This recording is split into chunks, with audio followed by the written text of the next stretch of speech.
Hey, how you doing? Well, if you follow Pyzel like I do, you'll know that John Florence and John Pyzel dropped a video about their new board, the Power Tiger, on YouTube the other day. I've been to the website, I've read the guff on the Power Tiger, I've watched the video a couple of times, and so I thought I'd give you my initial thoughts on the Power Tiger. But before I do that, we should talk about the Red Tiger, because the Power Tiger, according to them, is positioned between the Red Tiger and the Ghost. The Red Tiger is meant to be for smaller waves, sort of 0 to 4 foot. The Power Tiger, according to John, is really for 6 to 8 foot rocky point. And then the Ghost is when he wants something that just performs in those bigger waves. So let's talk about the Red Tiger first. I've got one. It's a 6'1". It's a Red Tiger XL, 36.9 litres.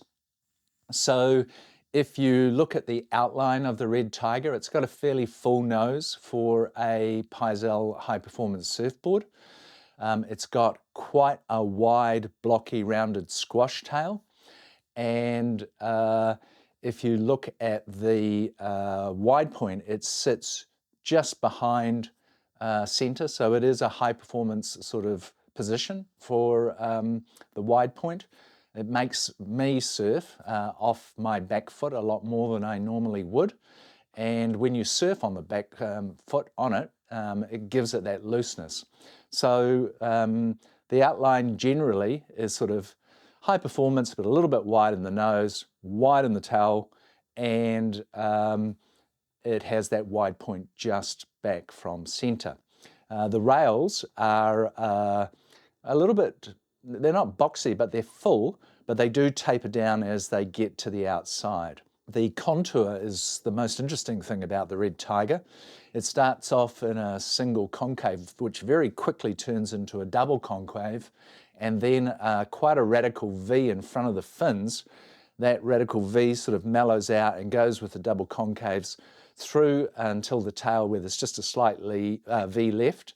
And the other thing I should have mentioned about the outline is that it's got a hip in it, which is a pivot point. So the board is meant to be fun and fast, go really good in small waves.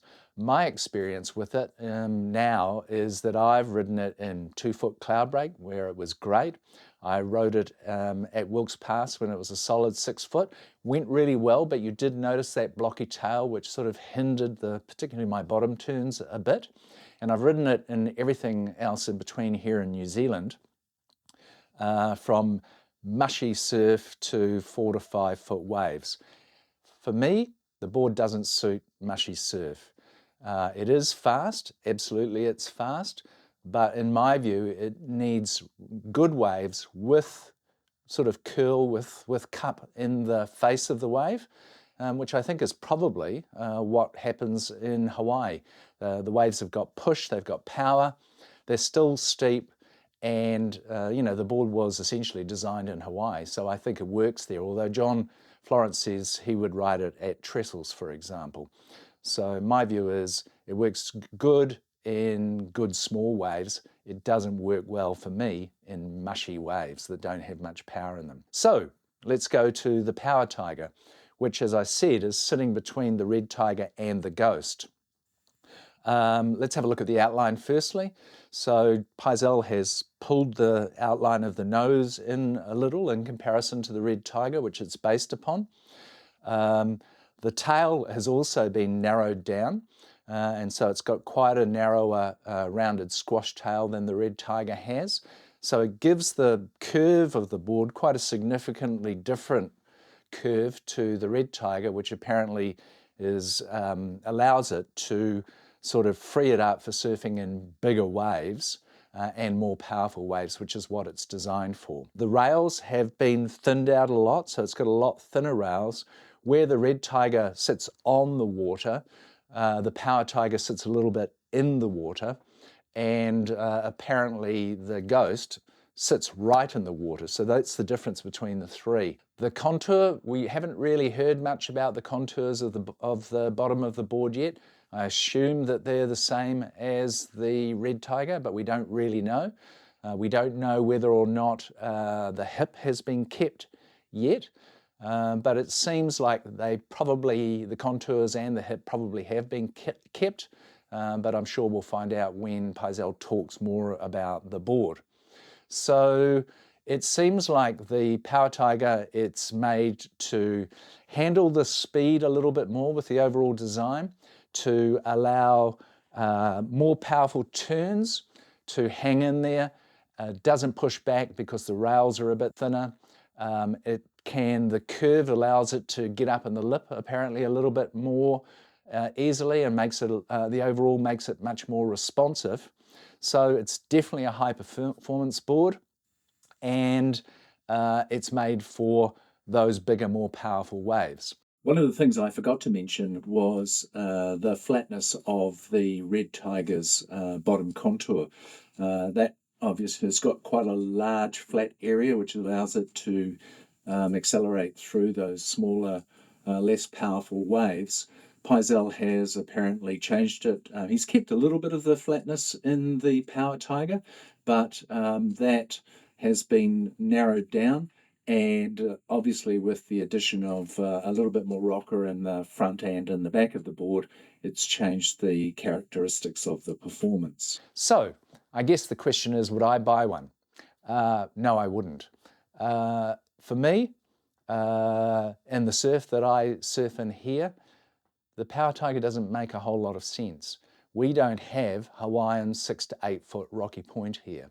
And this board seems to have been pretty specifically designed for that, or waves like that. John Florence has said that he would surf it at snapper, and I think probably it'd be the sort of board that would go well in the Mentawais.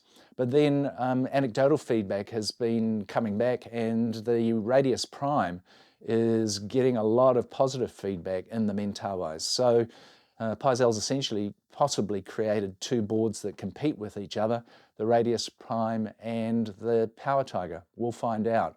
If you're an advanced surfer, like John Florence, maybe not as good as him, but however, if you're an advanced surfer, you can probably get this board to perform for you in a variety of conditions, from average to good. But it has really been designed quite specifically for powerful waves, for good-sized waves in that 6 to 8 foot range.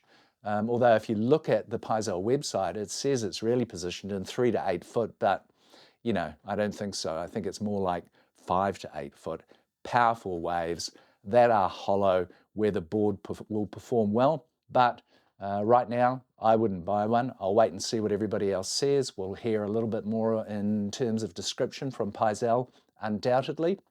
And then we can all make up our minds then. So that's a quick summary of what I think about this current board based on the information that I have. Look forward to finding out more about it. If you like this video, please hit the like button and subscribe. Otherwise, I'll see you again soon.